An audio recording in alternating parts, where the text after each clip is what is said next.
শম্পার সংসারে আমি শম্পা সবাইকে আরও একবার স্বাগত জানাই। যে যেখান থেকে আমার ভিডিওটা দেখছেন আশা করছি আল্লাহর রহমতে সবাই ভালো এবং সুস্থ আছেন। আলহামদুলিল্লাহ আমিও আমার পরিবার নিয়ে ভালো আছি।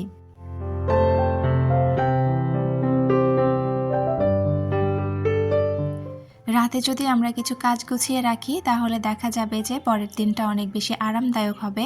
রাতের কাজের মধ্যেই কিন্তু একটা আরামদায়ক দিন লুকিয়ে থাকে, তো সেটা নিয়েই সাজিয়েছি আমার আজকের ভিডিও। আশা করছি আপনাদের কাছে ভিডিওটা ভালো লাগবে আর আপনারা আমার পুরো ভিডিওর সাথেই থাকবেন। আমি ভিডিওটা শুরু করেছি সন্ধ্যার পর থেকে। আমি বাঁধাকপির পাকোড়া বানাচ্ছিলাম। তো অফ ক্যামেরায় আমি বাঁধাকপিটা কেটে নিয়েছি, তারপরে তার মধ্যে পেঁয়াজ কুচি, কাঁচামরিচ কুচি, ধনিয়া পাতা কুচি দিয়ে দিয়েছি। আর আমি বাঁধাকপির এই পাকোড়ার সাথে ডিম দিব। তো আর তার সাথেই দিয়ে দিব একটু আদা রসুন বাটা, আর তার সাথে দেব চালের গুঁড়া। তো চালের গুঁড়া দিয়ে তারপরে কিন্তু খুব ভালোভাবে মাখিয়ে নেব। তো তার আগে তো লবণ দিব, হলুদ দিব। আর বাঁধাকপির এই পাকোড়াটা কিন্তু আমার হাজব্যান্ডের অনেক বেশি পছন্দ। অনেকেই হয়তো দেখে ভাবছেন যে এতগুলো বাঁধাকপির পাকোড়া কে খাবে। আসলে সত্যি কথা বলতে এটা যখন মাখানো হয় তখন কিন্তু বাঁধাকপিটা অনেকটা কমে যায়। আর তাছাড়াও একটু বেশি করে বানাচ্ছি, তার কারণ ওই যে বললাম আমার হাজব্যান্ড অনেক বেশি পছন্দ করে। সে দেখা যাবে যে আজকে রাতে ভাত খাবে না, এই যে বাঁধাকপি পাকোড়াটা ভাজছি এটাই বেশ কয়েকটা সে খেয়ে নেবে আর কি। তো যার কারণে কিন্তু এটা যখন আমি ভাজি বেশ অনেকটা পরিমাণে ভাজতে হয়। তো যাই হোক, এদিকে যে আমি লবণটা দিয়ে দিচ্ছি, আর এখন সামান্য পরিমাণে একটু হলুদ দিব। তারপর আমি বাঁধাকপি সুন্দর করে হাত দিয়ে মাখিয়ে নেব।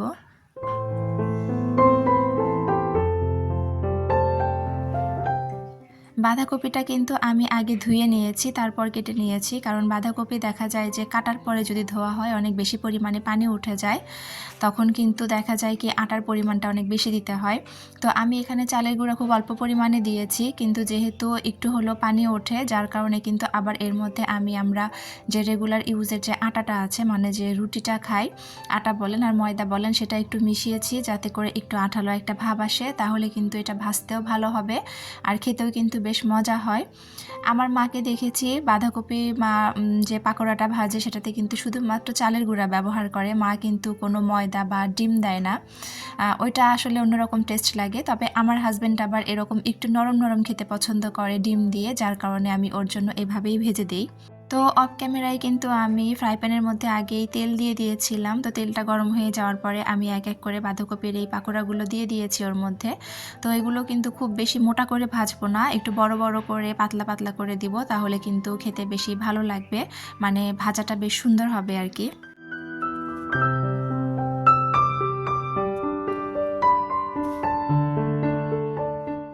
তো এদিকে একটা পাকোড়া কিন্তু মোটামুটি ভাজা হয়ে গিয়েছে, তো ওটা আমি উঠিয়ে নিচ্ছি। আর আমার পিচ্চিটা বারবার এদিকে আসছিল আর একটু পরপর দেখে যাচ্ছিল যে আমি কি করছি।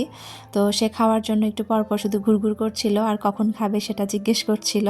তো এই যে অফ ক্যামেরায় আমি কয়েকটা এখানে তুলে নিয়েছি, নিয়ে আমি এখন এটা বাচ্চাদেরকে দিয়ে আসবো আর ওরা খেয়ে নেবে। তো বাকি যে পাকোড়াগুলো ছিল এগুলো কিন্তু আমি অফ ক্যামেরায় ভেজে নিয়েছি, সেগুলো আর আপনাদের সাথে শেয়ার করলাম না। তো ওইদিকে পাকোড়া খেয়ে আমি কিন্তু চা বসিয়ে দিয়েছি। তো চা বসিয়ে দেওয়ার পরে দেখলাম যে আমার চিনির জারে চিনি শেষ হয়ে গিয়েছে, তো ভরতে হবে। আর দুধের যে জারটা আছে তার মধ্যেও দুধ শেষ হয়ে গিয়েছে, তো ভাবলাম যে চা জাল হতে হতে এদিকে আমি রিফিলের কাজগুলো করে নেই। রিফিলের কাজগুলো সাধারণত আমি রাতের বেলাতেই সবসময় করে থাকি, এটার জন্য আমার কাছে অনেকটা বেশি সুবিধা মনে হয়। কারণ এই কাজগুলো কিন্তু দেখা যায় দিনের বেলা করতে গেলে বেশ অনেকটা সময় চলে যায়, আর রাতের বেলা কিছু কাজ গোছানো মানেই সকালটা অনেক আরামদায়ক হওয়া। আর যদি সকালটা আপনার আরামদায়ক হয় তাহলে দেখবেন যে সারা দিনটাই অনেক আরামে যায়। কারণ সকালবেলা যদি এই কাজগুলো না করতে হয়, ওই ফাঁকে অন্য যে কাজগুলো থাকে সেগুলো যখন আমরা গুছিয়ে নেই তখন কিছুটা সময় আমাদের হাতে থাকে, সেই সময়টা কিন্তু আমরা ইচ্ছা করলেই নিজেদের একটু রেস্টের জন্য কাজে লাগাতে পারি। যেহেতু আমরা গৃহিণীরা সারাদিন অনেকটা দৌড়াদৌড়ির উপরে আমাদেরকে কাটাতে হয়, বাচ্চাদের পেছনে সময় দিতে হয়, সংসারের কাজকর্ম রান্নাবান্না সব কিছু একা হাতে সামলাতে হয়, বিশেষ করে যারা হচ্ছে আমরা এক হাতে কাজ করি আর কি, যাদের হেল্পিং হ্যান্ড আছে তাদের তো আসলে হিসাবটা অন্যরকম, তারপরেও কিন্তু তাদেরকে অনেক কাজই করতে হয়, কারণ হেল্পিং হ্যান্ডকে দিয়েও কিন্তু সব কাজ হয় না। তো যাই হোক, এই জন্য কিন্তু আমাদের যারা আমরা একা কাজ করি আমাদের কিন্তু অনেক কাজ এভাবে যদি বুদ্ধি করে আগে থেকে গুছিয়ে রাখি তাহলে আমাদের জন্য কিন্তু দিনটা একটু আরামদায়ক হয় আর কি। তো এদিকে আমি চা খেয়ে নিয়েছি অফ ক্যামেরায়। চা খাওয়ার পরে যে কাপড়গুলো যে আমি ভাঁজ করেছিলাম, এটা তো আমার প্রতিদিনেরই কাজ। আমি হচ্ছে দুপুরে খাওয়ার পর ছাদ থেকে কাপড়গুলো এনে রাখি, তারপর এই যে সন্ধ্যার পর চা খাওয়ার পরে কাপড়গুলো আমি গুছিয়ে সব যেখানে রাখার সেই জায়গাতে আমি কাপড়গুলো সব রেখে দিই। তো এই যে কাপড়গুলো আমি সুন্দর করে ওয়ারড্রোবের মধ্যে রেখে দিয়েছি।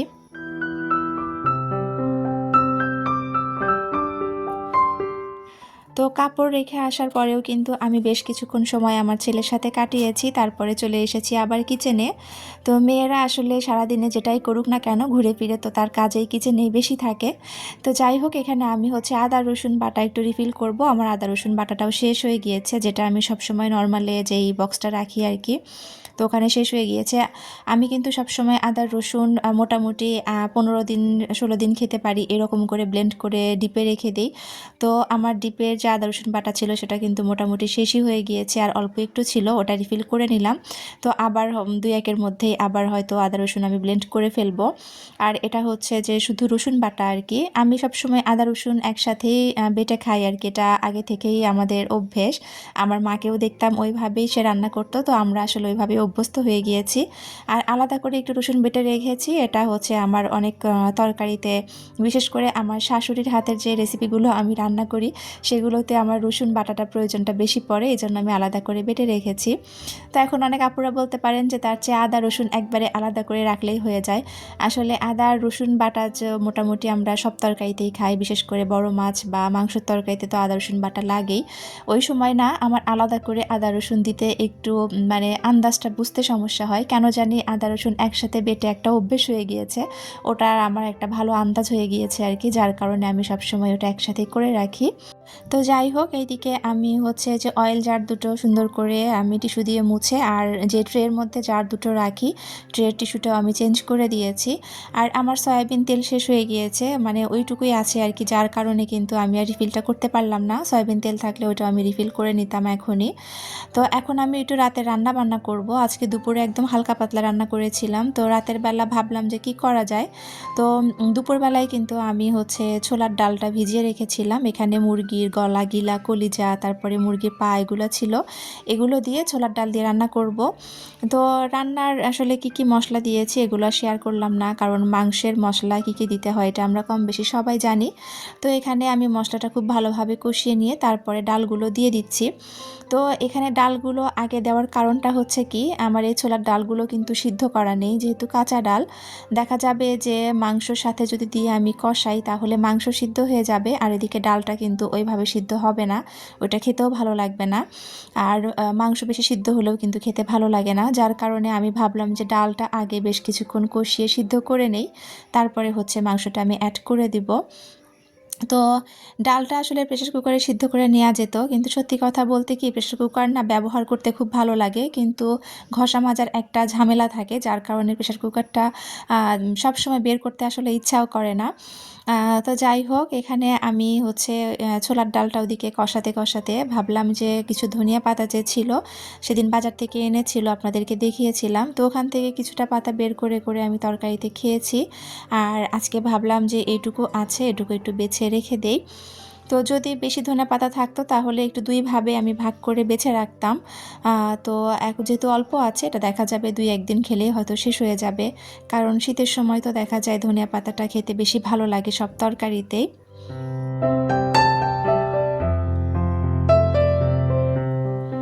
তো আপনারা যারা আমার ভিডিওটা অলরেডি দেখা শুরু করেছেন, তো প্লিজ সবার কাছে রিকোয়েস্ট করে নিচ্ছি আমার ভিডিওতে একটা লাইক দিয়ে বাকি ভিডিওটুকু কন্টিনিউ করবেন, কারণ আপনার একটা মূল্যবান লাইক আমার ভিডিওটা আরও অনেকের কাছে পৌঁছে দিতে সাহায্য করবে। আর আপনারা কেউ যদি নতুন আমার চ্যানেলটা ভিজিট করে থাকেন, আমার ভিডিওর কোনো অংশ, আমার কথা বা কাজের কোনো অংশ যদি আপনাদের কাছে একটুও ভালো লেগে থাকে, আর আপনি যদি এরকম লাইফস্টাইল ব্লগ ভিডিও দেখতে পছন্দ করে থাকেন, তাহলে আপনি আমার চ্যানেলটি সাবস্ক্রাইব করে পাশে থাকা বেল অপশনটি প্রেস করে অল বাটনটি প্রেস করে রাখতে পারেন, যাতে করে আমি ভিডিও ছাড়ার সাথে সাথে নোটিফিকেশন আপনার কাছে চলে যায় আর আপনি আপনার মূল্যবান সময় বের করে আমার ভিডিওটা দেখে নিতে পারেন। যারা অলরেডি কাজগুলো করে দিয়েছেন তাদেরকে অসংখ্য ধন্যবাদ। আমার কথা বা কাজের মধ্যে কোনো ভুল ত্রুটি থেকে থাকলে প্লিজ ক্ষমা সুন্দর দৃষ্টিতে দেখবেন। তো আপনাদের সাথে কথা বলতে বলতে এদিকে কিন্তু আমি মরিচ বেছে নিয়েছি। মরিচগুলো আজকে আমি অফ ক্যামেরাতেই বেছেছি। এদিকে আমার ডালটা কিন্তু এখনো পর্যন্ত আমি কষাচ্ছিলাম। ধনিয়া পাতা বাছতে বাছতে অফ ক্যামেরায় কিন্তু আমি বেশ কয়েকবার এসে ডালটা আমি নাড়াচাড়া দিয়েছি, কষিয়ে নিয়েছি আর কি। তো এই পর্যায়ে এখন আমি মাংসগুলো দিয়ে দিব। মাংস বলতে ওই যে গলা কলিজা যা আছে আর কি, এগুলো সব আমি সুন্দর করে কিন্তু ধুয়ে পরিষ্কার করে রেখেছিলাম। তো এগুলো সব কিছু দিয়ে এখন একটু বেশ কিছুক্ষণ আমি কষিয়ে নিব।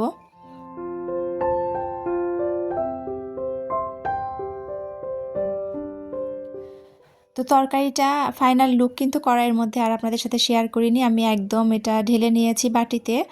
আর তার মধ্যে আমি অফ ক্যামেরায় কিছু পেঁয়াজ তারপরে কাঁচামরিচ কেটে রেখেছি আগামীকাল রান্না করার জন্য। এই কাজটা কিন্তু আমি করে রাখি, এটা অনেক বেশি সুবিধা হয় আমার জন্য, কারণ দেখবেন কি যে পেঁয়াজ মরিচ কাটতে কিন্তু অনেকটা সময় চলে যায়।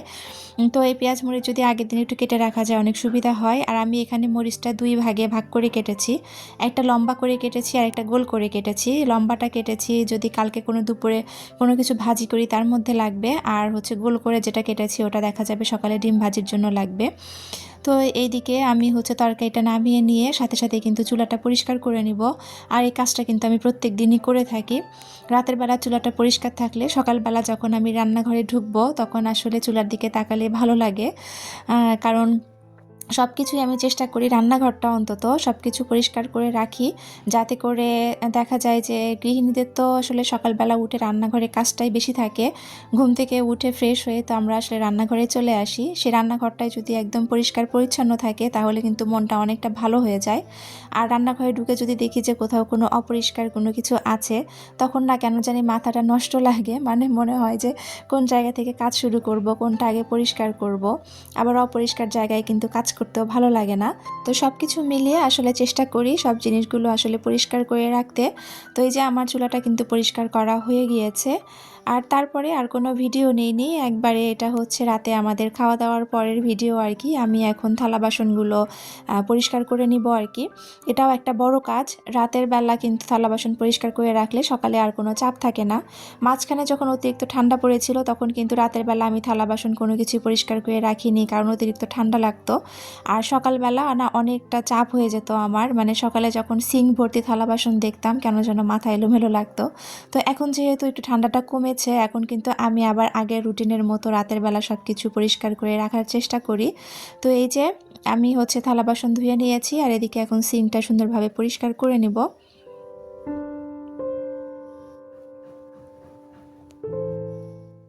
আর এখানে যে হাঁড়ি পাতিলগুলো আছে এগুলো আসলে ভিডিও করার জন্য আমি একটু সরিয়ে রেখেছিলাম, কারণ ভিডিওতে জিনিসটা দেখতে খারাপ লাগছিল। এই থালা বাসন মানে এই যে বাটিগুলো আছে বা কড়াই, এগুলো কিন্তু আমি অনেক আগেই ধুয়ে রেখেছিলাম, মানে রান্না শেষ করার পরেই কিন্তু আমি ওটা ধুয়ে রেখেছি। তো এই যে টেবিলে খাওয়া দাওয়া করা হয়েছে, টেবিলটা ক্লিন করে নিব। তো একটা ভিডিও মেক করতে না অনেকটা কষ্ট হয়, আসলে যারা আমরা ভিডিও মেক করি তারা এই ব্যাপারটা বুঝতে পারি ভালো। যার জন্য প্রত্যেকের কাছে একটু রিকোয়েস্ট করব, আপনারা না লাইক দিতে একেবারেই ভুলে যান, নাকি কৃপণতা করেন আমি বুঝি না, কেন কৃপণতা করেন বলেন তো। এই যে এখন আরেকবার মনে করিয়ে দিয়েছি, প্লিজ একবার চেক করে নেন না যে লাইক দিয়েছেন কিনা। যদি না দিয়ে থাকেন প্লিজ লাইকটা দিয়ে দিবেন, তাহলে আরেকটা নতুন ভিডিও তৈরি করার কিন্তু উৎসাহ জাগবে। তো ভিডিও শেষ পর্যায়ে চলে এসেছি, ঘরটা ঝাড়ু দিয়ে নিয়েছিলাম। সবার সুস্থতা কামনা করে আর আমার পরবর্তী ভিডিও দেখার আমন্ত্রণ জানিয়ে এখানেই বিদায় নিচ্ছি। আল্লাহ হাফেজ, আসসালামু আলাইকুম।